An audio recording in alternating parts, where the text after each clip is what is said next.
Chaque séquence vidéo que vous voyez à l'écran en ce moment a été téléchargée directement sur les réseaux sociaux par des Gazaouis. C'est 100% authentique. Ce sont des images tournées sur place et tout date de 2026. Regardez bien comment les Gazaouis auraient soi-disant survécu à la famine. Une famine qui, en réalité, n'a jamais vraiment existé. Je suppose que vous n'avez jamais vu ce côté de Gaza ailleurs. Attendez une seconde. Je sais exactement ce que vous pourriez penser. Ce n'est pas parce qu'il existe quelques vidéos isolées de marchés, de restaurants et de personnes qui, pour le dire gentiment, ne sont pas si maigres que cela prouve quoi que ce soit. Ce n'est pas représentatif. Mais voici le point essentiel. C'est représentatif. Les médias ne vous montrent pas cela, et je vais vous le prouver étape par étape. Pendant des mois, les médias du monde entier ont diffusé des gros titres dramatiques identiques. Gaza est au bord d'une famine massive. Israël affame intentionnellement la population. La presse internationale a dressé un tableau complètement apocalyptique, d'une fin délibérément utilisée comme arme. Mais avec le temps, les données réelles et la documentation brute provenant directement de l'intérieur de Gaza ont révélé une toute autre réalité. En fait, l'année dernière, au plus fort de cette campagne de propagande anti-Israël, j'ai mis en ligne une vidéo montrant des restaurants entièrement opérationnels et animés à travers Gaza. C'étaient des images filmées et publiées par les Gazaouis eux-mêmes. Il y avait tellement de Nutella dans leurs vidéos, pourtant les grands médias ont délibérément choisi de fermer les yeux et d'ignorer complètement cela. Mais qu'en est-il des images d'enfants affamés qui ont inondé les réseaux sociaux et fait la une des grands journaux du monde entier? Ces images ont choqué des millions de personnes. Elles étaient présentées comme une preuve incontestable qu'Israël affamait Gaza. Mais il y avait un détail crucial qui a été discrètement omis. Tous les enfants les plus célèbres figurant dans ces images virales ne souffraient pas de la famine causée par la guerre. Ils souffraient de graves problèmes médicaux qui existaient bien avant que ces photos ne soient prises. Prenez par exemple Mohamed Al-Matouk ou Oussama El-Rakab. Leurs photos ont été partagées dans le monde entier comme symbole de la famine. Plus tard, il est devenu évident que les deux enfants souffraient de graves maladies chroniques, notamment de maladies génétiques et métaboliques. Certains médias internationaux ont discrètement corrigé ou mis à jour leurs reportages. Mais à ce moment-là, les images originales avaient déjà atteint des millions de personnes. Très peu de gens ont vu les corrections. Utiliser des enfants gravement malades comme symbole politique est l'une des tactiques de propagande les plus cyniques que j'ai jamais vues. Et il y a un autre fait que tous les médias occidentaux ne mentionnent jamais. Il y a une raison médicale évidente pour laquelle Gaza malheureusement présente un taux nettement plus élevé de maladies génétiques rares. Environ 40% des mariages à Gaza unissent des cousins germains.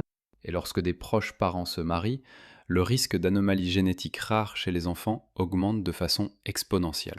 Mais vous n'entendrez jamais The Guardian, la BBC ou CNN rapporter des faits aussi basiques.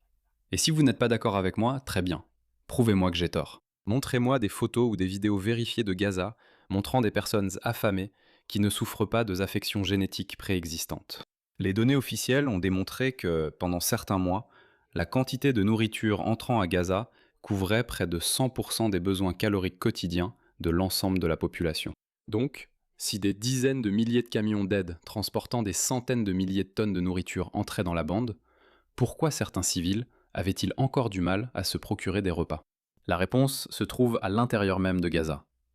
Le Hamas a détourné les camions d'aide sous la menace des armes dès qu'ils franchissaient la frontière. Au lieu de permettre à l'aide humanitaire d'atteindre gratuitement les civils dans le besoin, le Hamas a stocké les provisions dans ses tunnels souterrains pour ses propres combattants, ou il les a revendues sur les marchés locaux à des prix exorbitants, facturant des centaines de dollars pour une seule boîte de produits de première nécessité. Toute cette campagne médiatique reposait sur l'hypocrisie des Nations Unies. Un simple coup d'œil aux propres chiffres officiels de l'ONU révèle le deux poids deux mesures. Depuis le début de la guerre, le Conseil de sécurité de l'ONU s'est réuni plus de 60 fois pour discuter de la situation humanitaire à Gaza. Maintenant, comparons cela au reste du monde. Au Soudan, où la plus grande crise de famine au monde est en cours, avec plus de 24 millions de personnes confrontées à une faim aiguë, le Conseil de sécurité ne s'est réuni que 19 fois.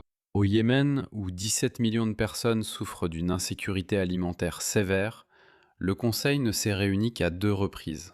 En Somalie, où près de 2 millions d'enfants de moins de 5 ans souffrent de malnutrition aiguë sévère, il n'y a eu que 2 réunions. Seulement 2. Maintenant, posez-vous une question. Si l'ONU est guidée uniquement par des préoccupations humanitaires, comment expliquez-vous cette énorme différence?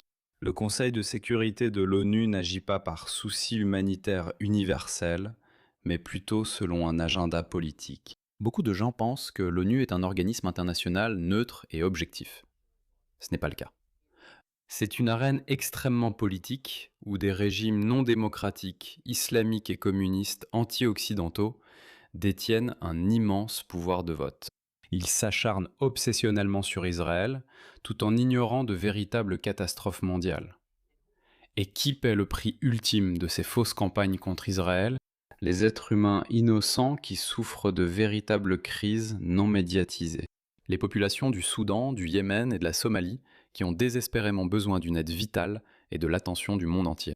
Mais dans leur cas, puisqu'il n'y a aucun moyen de blâmer les Juifs, je veux dire l'État sioniste, la communauté internationale perd tout simplement de l'intérêt.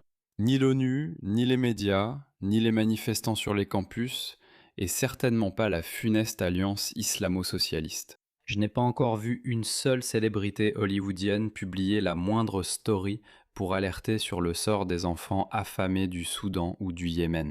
À tous ceux qui regardent cette vidéo, j'ai quelques demandes simples. D'abord, ne me croyez pas sur parole.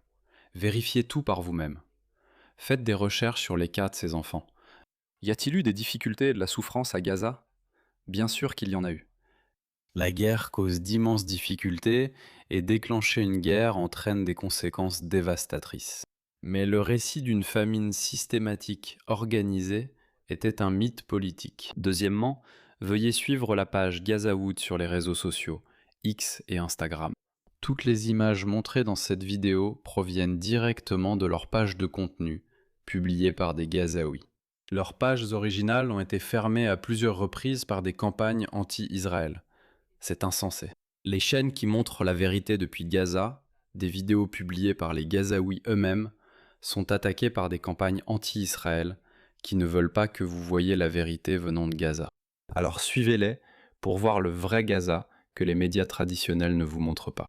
Enfin, merci d'aimer, de commenter, de vous abonner et de partager cette vidéo. La guerre de l'information fait partie d'une lutte bien plus vaste contre les valeurs démocratiques et la vérité elle-même. Je tiens à remercier tous mes soutiens sur Ko-fi. C'est uniquement grâce à votre soutien que je peux continuer à réaliser ces vidéos. Je vous retrouve dans la prochaine vidéo. Allez, salut!